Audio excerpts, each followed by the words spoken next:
अब हम लोग चैप्टर नंबर 4 पे आएंगे, आप लोगों के सिविक्स के वर्किंग ऑफ इंस्टीट्यूशंस पे। ठीक है, तो देखिए पहले आप लोग इसमें डिलीटेड पार्ट को मार्क कर लीजिए, जो आपका how is major policy decision taken, ये वाला पार्ट है पेज नंबर 1 पे इस चैप्टर के, वो डिलीट हो चुका है कहाँ तक, पार्लियामेंट चैप्टर तक। ठीक है, सॉरी पार्लियामेंट टॉपिक तक, ये पार्ट कट हो चुका है, डिलीट हो चुका है आरबीएससी से, ना टेस्ट में ना किसी एग्जाम में से पूछा जाएगा अब। तो देखिए अब हम बात करते हैं, इसको आप लोगों ने मार्क कर लिया होगा फुली। अब चैप्टर की बात करते हैं वर्किंग ऑफ इंस्टीट्यूशंस पे।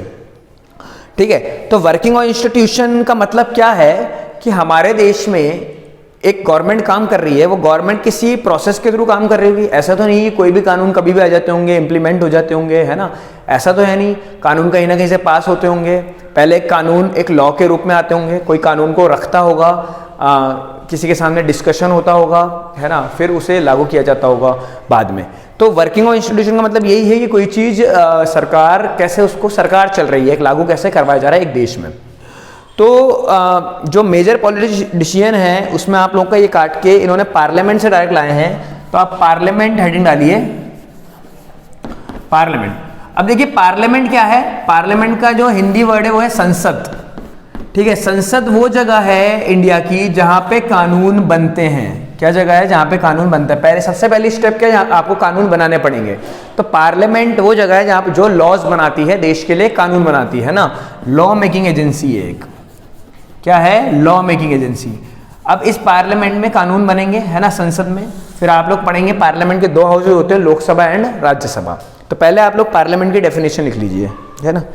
तो parliament is a set of people, Parliament is a set of people, SET, set of people elected regularly by the people of the country, elected regularly by the people of the country, regularly REGULARLY, regularly elected by the people of the country, comma, directly through elections or indirect elections, through directly elections or indirect elections। ठीक है, अच्छा, directly through, एक second, regularly by the people of the country, directly through elections और indirect elections, ऐसे लिख लीजिए इसको, है ना। अब देखिए इसका मतलब क्या है कि पार्लियामेंट क्या है, एक संसद ऐसी जगह है जहां पे हम लोग हमारे लीडर्स को चुनते हैं, हमारे रिप्रेजेंटेटिव्स को चुनते हैं। ठीक है, पीपल ऑफ द कंट्री, और दो तरीके से चुनते हैं, डायरेक्टली और इनडायरेक्टली। अभी जब आगे लोकसभा राज्यसभा आप लोग पढ़ेंगे तो और ढंग से ये चीज आ जाएगी कि डायरेक्टली और इनडायरेक्टली क्या होता है। डायरेक्टली जिस मेंबर को चुना जाता है वो तो लोकसभा के लिए चुना जाता है, और जब इनडायरेक्टली चुनते हैं तो राज्यसभा के लिए चुना जाता है। इनडायरेक्टली का मतलब ये है देश की जनता डायरेक्टली वोट नहीं करती, है ना, और डायरेक्टली का मतलब ये है कि हम खुद वोट करने जाते हैं। वहां पर हर पर्सन जो 18 साल से ऊपर है वो वोट कर सकता है, वो लोकसभा के लिए होता है। और राज्यसभा के लिए इनडायरेक्टली इलेक्शंस होते हैं।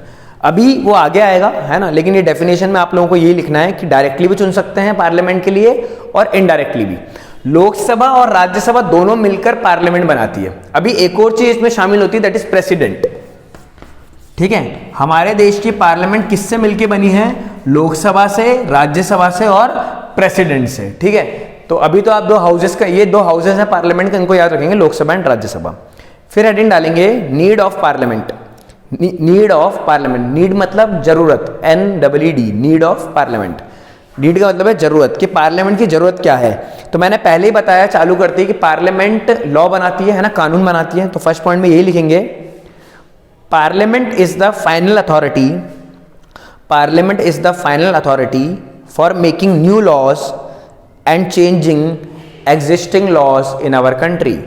Parliament is the final authority for making new laws and changing existing laws in our country. ठीक है, कोई नया कानून बनाना हो, लॉ मतलब कानून, कोई नया कानून बनाना हो या किसी पहले से बने हुए कानून को चेंज करने की बात हो, दोनों काम किसके हैं? पार्लियामेंट के काम है। ठीक है, लोकसभा, राज्यसभा, प्रेसिडेंट। और इसकी प्रोसेस क्या होती है अभी आगे मैं बताऊंगा, लेकिन हाँ अभी तो आप इतना समझिए कि पार्लियामेंट का काम क्या है? नया कानून बनाना और या फिर किसी पुराने कानून को चेंज करना। Second point, the control of the parliament over the government, the control of the parliament over the government is direct and full, is direct and full, full stop. Those who run the government, those, THOSE, those who run the government can take decisions can take decisions DECISIONS decisions only as long as they enjoy the support of the parliament, only as long as they enjoy the support of the parliament। देखिए इसका मतलब यह है कि parliament किस पे control रखती है, गवर्नमेंट के ऊपर फुल कंट्रोल रखती है, ऐसा आपने पढ़ा ना। यानी कि इसका मतलब यह है कि अगर जो गवर्नमेंट बनी है, जैसे मान लीजिए फॉर एग्जांपल अभी बीजेपी की गवर्नमेंट है ना, सेंट्रल गवर्नमेंट में भी किसकी गवर्नमेंट है, बीजेपी की, भारतीय जनता पार्टी के नरेंद्र मोदी प्राइम मिनिस्टर हैं।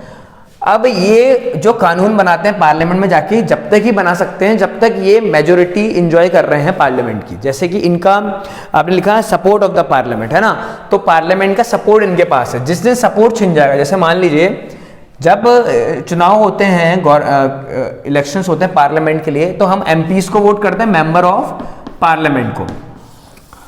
आपको मेजोरिटी के लिए 50% + 1 है ना, 50%। जैसे मान लीजिए अगर 500 मेंबर्स को आप वोट कर रहे हैं, 500 मेंबर्स के लिए पूरा देश वोट कर रहा है, तो किसी को भी सरकार बनाने के लिए कम से कम कितने, 500 का आधा 250 है ना, +1, यानी कि 251 मेंबर्स चाहिए हैं पार्लियामेंट में होने चाहिए। अब क्या बात होती है कि जब तक ये 251 कम से कम है, ये मिनिमम है, 251 मेंबर्स होंगे, तब तक तो आप लॉ बना सकते हो, कानून बना सकते हो, पार्लियामेंट में आपकी सरकार बनी रहेगी। लेकिन जैसे ही ये नंबर 251 से नीचे गया, आपकी सरकार गिर जाएगी, आपकी सरकार अपनी सपोर्ट खो देगी। तो पार्लियामेंट, इसका मतलब ये कि पार्लियामेंट का डायरेक्ट कंट्रोल होता है गवर्नमेंट के ऊपर, वो जब तक ही रहती है जब तक उसके पास पार्लियामेंट का सपोर्ट रहता है, नहीं तो गवर्नमेंट उसी दिन ही गिर जाएगी। गिर जाना है मतलब कि गवर्नमेंट का खत्म हो जाना, वापस चुनाव होने की स्थिति आ जाएगी, क्योंकि वो गवर्नमेंट अपनी मेजोरिटी या सपोर्ट को खो चुकी है। ठीक है, तो ये मतलब है इसका। Third point, parliament controls all the money that government has. Parliament controls all the money that government has. Control CONTROLS all the money that government GOVERNMENT government has. फिर नेक्स्ट लाइन लिखेंगे इसी में, the public money can be spent, the public money can be spent only when the parliament sanctions it. The public money can be spent SPENT spent only when the parliament sanctions it SANCTIONS sanctions it, है ना। Public money, देखिए अब यहां पे क्या है, आप लोगों ने बजट सुना होगा, बजट, ठीक है। बजट क्या होता है, लेखा जोखा। जैसे मान लीजिए आप गवर्नमेंट के रूप में एक साल में कितनी इनकम कमाएंगे और कितना खर्चा करेंगे, कितना एक्सपेंडिचर करेंगे, ये एक बजट होता है। बजट बनता है पब्लिक मनी से, जो पैसा गवर्नमेंट लोगों से कमाएगी, लोगों से ही कमाएगी किसी न किसी तरीके से, है ना, टैक्स के रूप में, फाइन्स के रूप में, पेनल्टीज, फीस वगैरह, या जो गवर्नमेंट PSU चल रहे हैं, रेलवे गवर्नमेंट की है तो गवर्नमेंट की उससे जो इनकम आ रही है उससे कमा के गवर्नमेंट बजट बनाएगी। यहाँ तो लिखेगी इनकम और यहाँ लिखेगी खर्चे, ठीक है, जो हमारे खर्चे होंगे। तो बजट यही होता है, हम घर पर भी यही बजट बनाते हैं कि जो हम कमाएंगे और जो हम खर्च करेंगे। तो ये होती है पब्लिक मनी।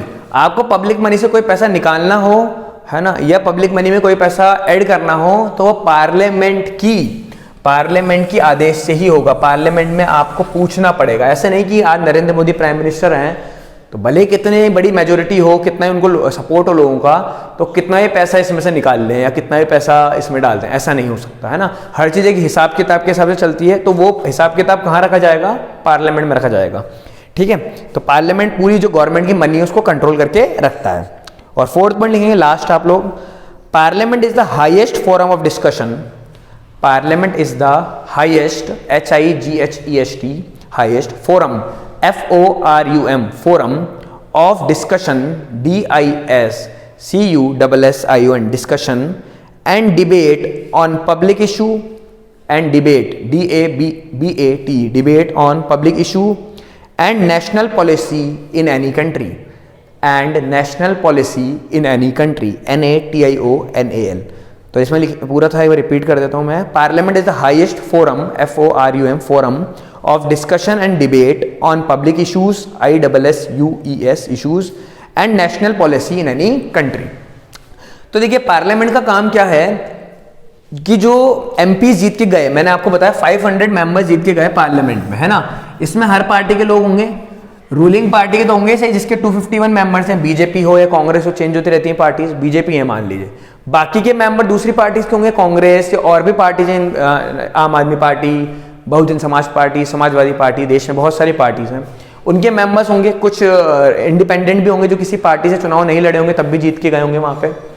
तो इन सब मेंबर्स में किसी पब्लिक इशू पे बात होगी, कोई नेशनल पॉलिसी पे बात होगी, तो डिस्कशंस होंगे, डिबेट होगी, है ना, लड़ाई झगड़े भी होंगे, ठीक है, कहा सुनी भी होगी। तो वो सब का होगी पार्लियामेंट में। एक फोरम है, फोरम मतलब कि एक प्लेटफॉर्म है, पार्लियामेंट एक फोरम प्रोवाइड कराता है लोगों को, एमपीज को, मेंबर ऑफ पार्लियामेंट को, कि वहां पे वो अपनी बात पे डिबेट करें, डिस्कशन करें, है ना, और एक अच्छे डिसीजन पर पहुंचे।